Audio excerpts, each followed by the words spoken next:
Good morning, 6th standard. So today we have to start with the new chapter of civics, that is chapter number 7, urban administration. It is there on page number 242. Hope so everybody has get their books. So today we have to start with urban administration. So urban means basically the city area and rural means the village area. So we have to study that how the administration works in the city area. किस तरीके से शहर में हर एक काम होता है. जैसे आपने देखा होगा कि हर मॉर्निंग में कचरे वाली गाड़ी आती है ना. तो वो क्यों आती है, कौन उसको सेंड करता है, घर का गार्बेज निकालने के लिए रोड आपके अगर टूट जाती है तो वो रोड मेंटेन होता कौन करता है.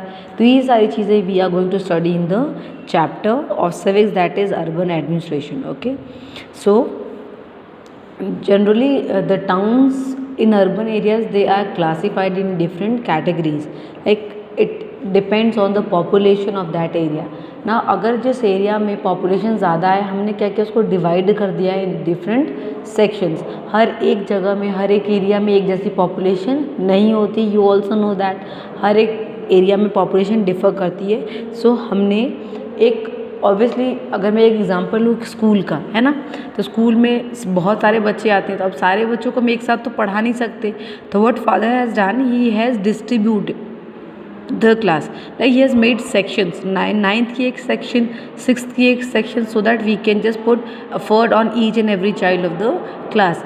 इसीलिए उन्होंने क्या किया, डिवाइड कर दिया. उसी तरीके से एक टाउन भी डिवाइड हो जाती है according to their population, so that we can do administration on that area. हम आसानी से कर सकते हैं अगर हम डिवाइड कर लें. तो the towns are classified. The first one is, I think it is visible to you people, notified area committees. Here the population will be 5,000 to 10,000. ना ऐसी एरिया जहाँ पे पॉपुलेशन 5,000 से 10,000 तक है, उसको हमने किसके अंदर डाला है, नोटिफाइड एरिया कमेटी के अंदर डाला है. नेक्स्ट, ऐसा एरिया जहाँ पे 10 से 20,000 तक की पॉपुलेशन है, उसे हम कहते हैं टाउन एरिया कमेटी. हमने डिफरेंट कम्युनिटीज़ के अंदर डाला हुआ है, सो दैट जो वो कमेटी है वो उस एरिया का ध्यान रख सके. Now the next one is population जो 20,000 से 10 लाख तक की. ऐसे एरिया जहाँ पे 20,000 से 10 लाख तक लोग रहते हैं, ऐसे एरिया को हम कहते हैं municipal committees and boards. The next one is over 10 lakh, means ऐसा एरिया जहाँ पे 10 लाख से ज़्यादा पॉपुलेशन है, वो किसके अंदर आती है, नगर निगम. नगर निगम आपने सुना ही होगा, हर कचरे की गाड़ी पे देखना स्वच्छ भारत अभियान लिखा रहता है, और नगर निगम मतलब वो जो गाड़ियाँ आती है वो उसको कौन भेजता है, नगर निगम वाले ही भेजते हैं. अब बर्थ सर्टिफिकेट, डेथ सर्टिफिकेट, सारी जो चीज़ें कहाँ पे होती है, नगर निगम में ही होती हैं. सो हर एक कमिटीज़ का डिफरेंट काम है जो अपने पर्टिकुलर एरिया में वो करते हैं. And the rest one which is just not included in town administration is military establishment and have cantt board. आपके यहाँ पे भी कैंट बोर्ड होगा. आपने देखा होगा महू में जहाँ पे सेंट मेरीज है नियर टू कोर्ट, वो कैंट बोर्ड है. वो किसी के अंडर में नहीं आती है, वो डायरेक्टली गवर्नमेंट के अंडर में आती है. ठीक है. So some lines I have underline for you people, so that you should also underline and read only these lines only. So they also have system of ward, and each ward elects a representative who is called as councillor. अब ward क्या है, WARD आप देख रहे हैं.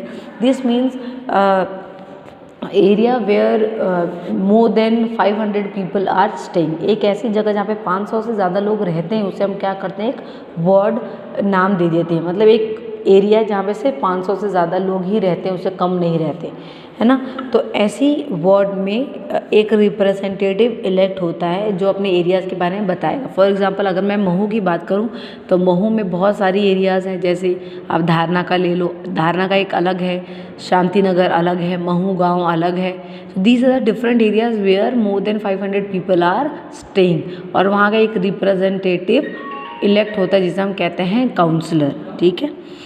So the सारे counsellor जो different wards के काउंसलर्स हैं, they sit and they make policies so that it can be executed in the urban centre. जितने भी काउंसलर्स हैं, फॉर एग्जांपल आप देख लो, एक शांति नगर हो गया, एक महू गाँव हो गया, एक धारना का हो गया, एक सुपर सिटी होगा, 4 एरियाज़ हो गए. ठीक है. 4 एरियाज़ में कितने रिप्रेजेंटेटिव होंगे, 4.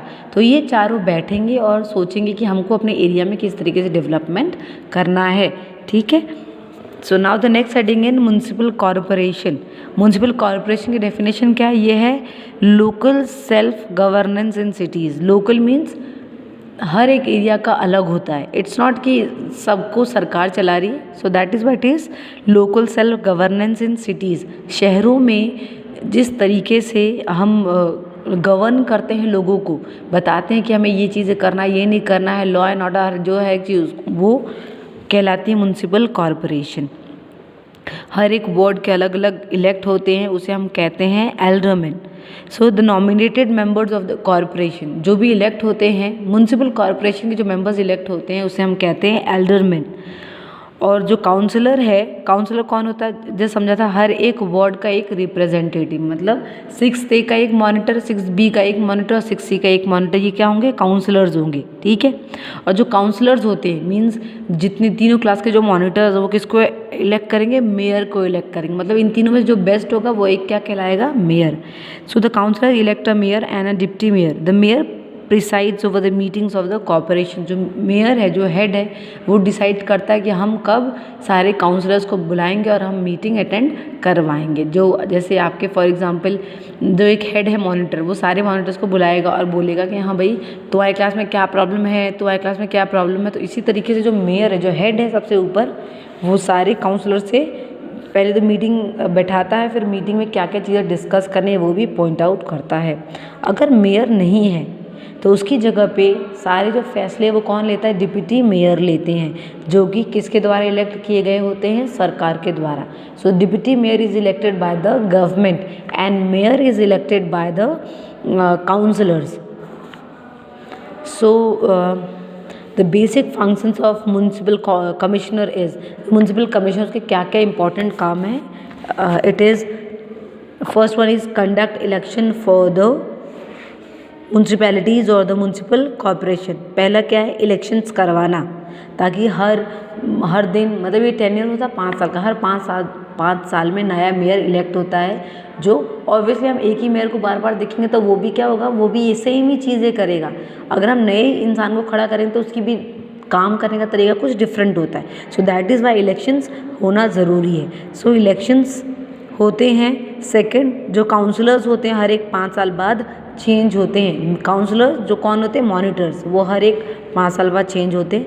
And every one of the age of 18 years, 18 years से जो प्लस होते हैं वो ही इलेक्ट करते हैं। They have the right to elect their representatives. Next point is person age of 25 is eligible to stand for the election. जो 25 साल से ऊपर का है, please learn this age because it is there in 9th standard also. 18 साल वाले vote दे सकते हैं और 25 साल वाले इलेक्शंस के लिए खड़े हो सकते हैं as a representative. They can stand for the representative and we can choose him to be our leader. The next is some seats are reserve for womens and persons for the scheduled caste and scheduled tribes. Now in elections the people, the women are also being a part, and the members of scheduled caste and scheduled tribes, they are also giving them a privilege to be the part of municipal corporation. Next is one person can be elected from one ward. हर एक class में, जैसे अभी समझा था, हर एक class में सिर्फ एक ही रिप्रेजेंटेटिव इलेक्ट होता है। तो हर एक वार्ड से, जहाँ पे 500 से